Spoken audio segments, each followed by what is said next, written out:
હું શું કહું બેટા, તાર બૈરી પિયર જવાનું કહેતી હતી. હમણાં ઉનાળો છે ને તમને પેટમાં બહુ જ ગડબડ રહે છે બેટા. મારાથી ઊભા રહેવાતું નથી, આટલી ગરમીમાં પરસેવા બહુ થાય ને તો કામ નહીં થાય બેટા.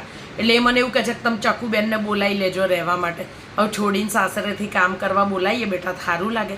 જાન બેટા, એને સમજાય ને પિયર શું જવાનું, અને અવારનવાર તમે લોકો તો જાવ જ છો ને અમદાવાદમાં શું રહેવા જવાનું. જાન બેટા, વાત કરને સહેજ. હું એકદમ બાની વાતથી સહેમત છું. વારે વારે શું જવાનું ભાઈને ત્યાં? અત્યારે ને અત્યારે 5મી સેકન્ડમાં ચકુબેનને ફોન કરી દો વેકેશનમાં આવે, 1 મિનિટ બા વચ્ચે નથી બોલવાનું. અત્યારે ચકુબેનને ફોન કરી દો કે તમારે 12 મહિનામાં 2 જ વાર આવવાનું, અવારનવાર અમદાવાદમાં રહેતા હોય તો ભાઈના ઘરનો શું આટલો મોહ રાખવાનો. બીજી વસ્તુ, તમને તકલીફ પડે છે ને પેટની ને એની તકલીફ છે ને, એટલે આજથી તમારે 4 વાગે જે મારી બુરાઈઓ કરવા ભજન મંડળમાં જાઓ છો ને ત્યાં જવાનું નથી. કેમ કે તમને પેટમાં ગડબડ થાય, તમે દોડતા દોડતા ઘેર આવો ને પડી જાઓ અને તમારા કુલા ભાંગે તો કોણ કરશે? અને મારો જીવ બળી જાય. કેમ કે લગ્નમાં મેં 1 ફેરો વધારાનો લીધો હતો કે જ્યાં સુધી મારી સાસુ લાકડે નહીં જાય ને ત્યાં સુધી હું એની વાહે વાહે એનો પાલવ પકડીને ફરે, બરોબર છે? અને બીજી વસ્તુ, પગ તમારા નથી ચાલતા ને, હમણાં જ તમે કીધું ને 4 ધામની ટિકિટ કેન્સલ. ભગવાન અહીંયા આગળ જ છે, દરેક વસ્તુમાં ભગવાન જ છે.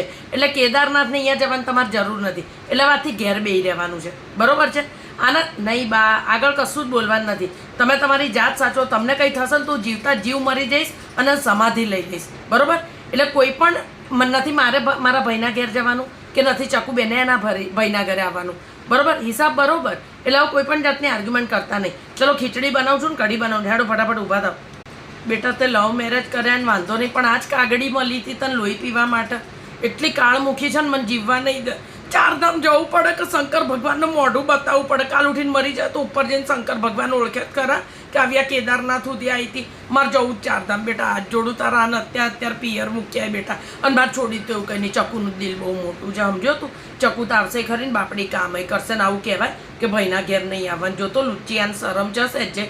હું શું કહું બેટા, મારી ભૂલ થઈ ગઈ બેટા. જો અમે ગયડા માણા કંઈ બી બોલી જઈએ ને પણ માફી માગીએ દીકરાઓને જોડે. હું શું કહું બેટા, અને અત્યારે પિયર મૂકે એને બેગઈ ભરવા ના દે, બરોબર છે? પહેર્યા કપડે અત્યારે એને મેલીએ, પણ ચક્કુ જોડાવો અન્યાય ના કરતા અત્યારથી આવું કરે. બા કાલ ઉઠીનું મરી જાતમાં છોકરીનું હું થાય. હું શું કહું બેટા, 4 ધામ જવું પડે, સમજો? ભજનમાં જવું પડે, ભગવાનનું નામ લેવું પડે. તમારી સુખ શાંતિ સમૃદ્ધિ માટે જઉં છું, સમજી? આ તો કાબરી 1 નંબરની. આમ તો એવું થાય છે કે બધે એનું વાટવા જઉં છું, બરોબર? અત્યારે પહેલાં પિયર મૂક્યા જા. ખીચડી હું બનાવી કાઢે અત્યારે 45 ડિગ્રી ગરમી, પણ પહેલાં ઘર ભેગી નહીં કર જા.